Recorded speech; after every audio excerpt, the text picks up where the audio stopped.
Hey everybody, this is Mike Deal, your AIT 1203 mechanical installation instructor.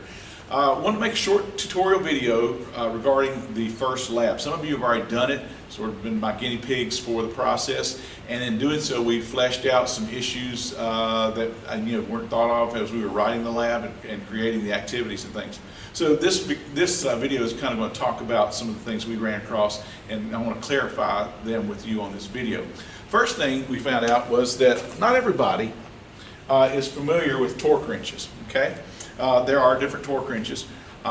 This one happens to be a dial type where you basically pull down on the collar and you twist it to adjust the torque value. Now when you let go, it locks the handle in. And what you're doing is, based on the torque value for the hardware that you've selected as part of this lab exercise, you'll dial that in and you'll see these numbers right here on the edge. It's hard to see in the camera. I'm just going to show you and talk you through this. But what you're doing is, it's in increments of 1, and these are foot-pounds, okay? And as you roll this clockwise, as you roll that, it will increase the number, and so you'll have a scale from, say, 20 to 30.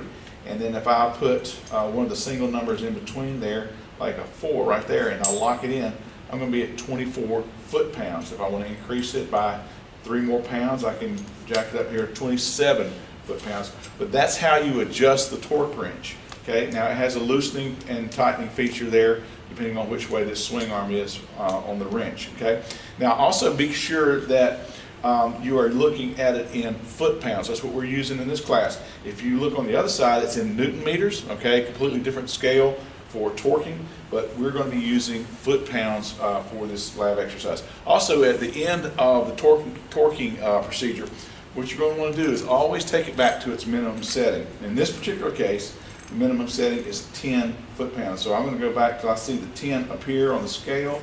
If you go too far, it'll go less than 10. We want it right there with the 10 on the mark and then the 0 right there. Lock it in there, and your torque wrench is done. Okay.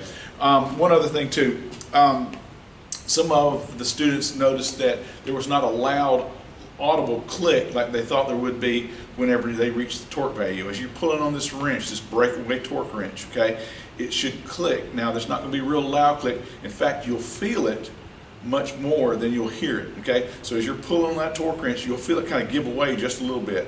That's called the breakover. All right, and there is a slight click. I've got a torque wrench at home that's very loud. There's undeniable as far as when it reaches its torque. But this one, there's not a lot of noise on it, so you just pull it. You'll feel it kind of break over, kind of give a little bit.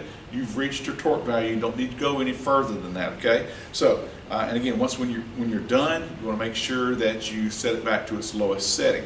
Now the next thing in the lab that we ran across here is we're going to be scribing some lines on this piece of aluminum. Okay, now, this is the size of the aluminum piece that you'll get when you come to lab. The first thing I want you to do is to put a bluing agent on the surface, on just one surface. Okay, this is the bluing agent right here. We'll have this. It may come in a different kind of can later on in the semester, but it's a bluing agent. What it does is it darkens the surface, this shiny surface, because you're going to be scribing lines with a metal scribe. Okay, not using an ink pen or a marker. You're going to be using a scribe that makes a very fine line, and it's hard to see that line in the grains of this metal. Okay, so we use a bluing agent, and it really shows up these lines that you're going to make, and you're going to make perpendicular lines for marking, for center punching and drilling and tapping. Okay, so the first thing I want you to do is to come to lab, go ahead and apply that bluing agent and let it be drying while you're working on your torquing. Okay, so that's the bluing agent right there. All right, now one of the things, as when I cut these pieces of metal, I had to mill the ends of them too to make them nice and straight. Okay, because you're going to use one end as a point of reference, and it really needs to be straight and true. One of the things that the milling procedure left about was kind of a little bit of a rough, sharp edge. It's not dangerously sharp or anything like that. But we've got a deburring tool, very simple to use. All you have to do is just kind of lay it up there against there and just gently pull it across here, okay, towards you. It's the best way. Very gently. And right there, took that burr off right there. There's another one on this side. In fact, and when you're looking, you may or may not even be able to see some material coming off, but there's no need to bear down, just gently, lightly pull it across. Takes those burrs off, and keep doing that until the burrs are gone, okay? There's a point at which you will drill some holes in here too. It's good. It will be good to clean the holes out with, to take the burrs off the edge where the bit has gone through the material, okay?